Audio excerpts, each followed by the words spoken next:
Begin tonight with this Fox News alert. The 45th president of the United States, the leading 2024 candidate, Donald J. Trump, has now been indicted by Joe Biden's Department of Justice.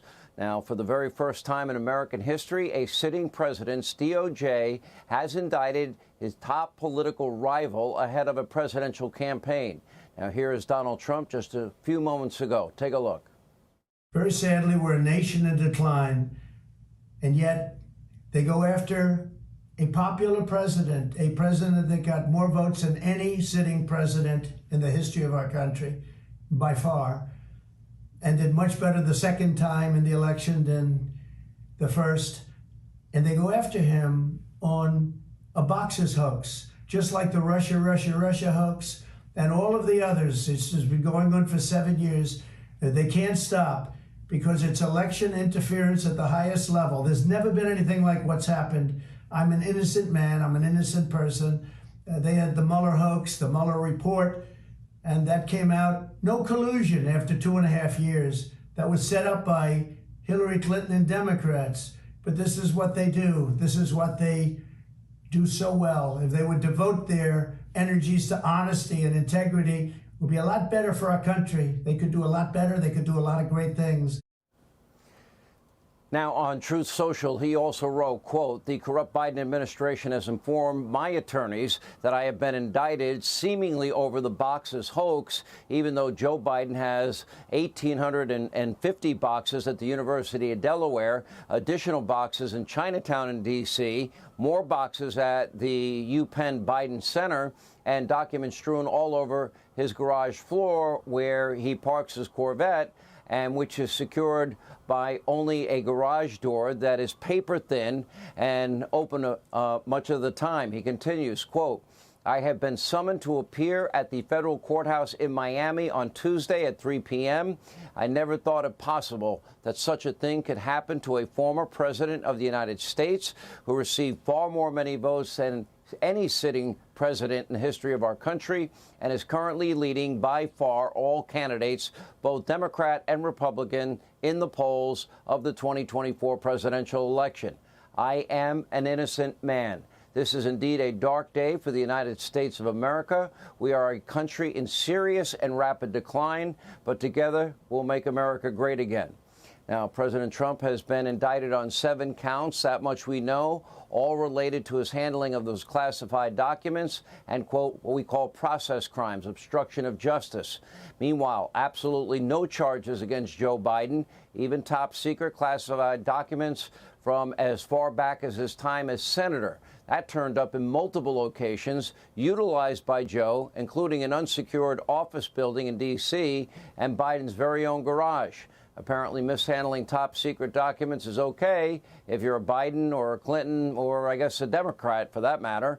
Hillary mishandled America's secrets on an unsecured private server that we were told was likely hacked by foreign countries, and then she attempted to cover her tracks by deleting 33,000 emails, wiping hard drives on computers off with something called bleach bit, kind of acid washing the hard drives, and then, of course, destroying phones and Blackberries with hammers and removing SIM cards.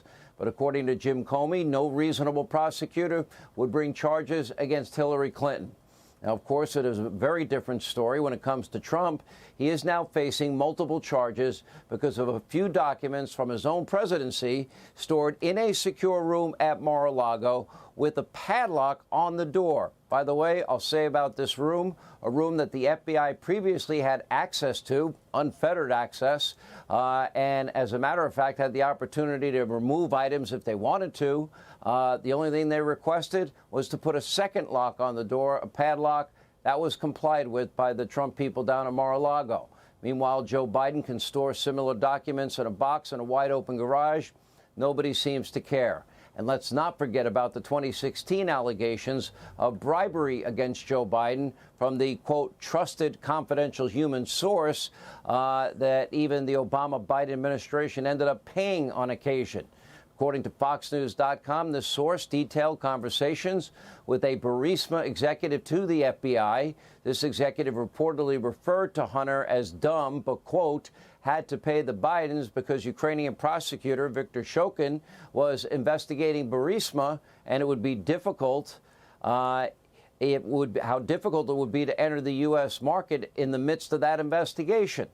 Now, that was, of course, the very same Ukrainian prosecutor that Biden ultimately demanded be fired by leveraging $1 billion taxpayer dollars. The source claimed that a $5 million payment was directed to Joe Biden and another $5 million payment to Hunter Biden. But as FoxNews.com reports, these payments, they weren't direct payments. Instead, they were made, quote, through so many different bank accounts that investigators would not be able to unravel this for at least 10 years. Now, again, these are allegations made by a confidential human source. That's the 1023 form we've been talking about, who has worked with the FBI for years, trusted by the FBI. The FBI paid this individual $200,000 for some of his intel. And yet, as far as we know, the DOJ is not pursuing a case against Joe Biden, Hunter Biden, the big guy, or anybody. Instead, it's his Republican challenger, Donald Trump, who is now facing the wrath of the DOJ surrounding the storage of documents from his very own presidency. Yes, it is a dark day in America. We've said it often. There's no equal justice. There's no equal application of our laws. There's one set of rules for Democrats, another set of rules for Donald Trump and conservatives, and anybody, especially in his orbit. Our system of justice has now been weaponized beyond belief, and this country is in serious trouble.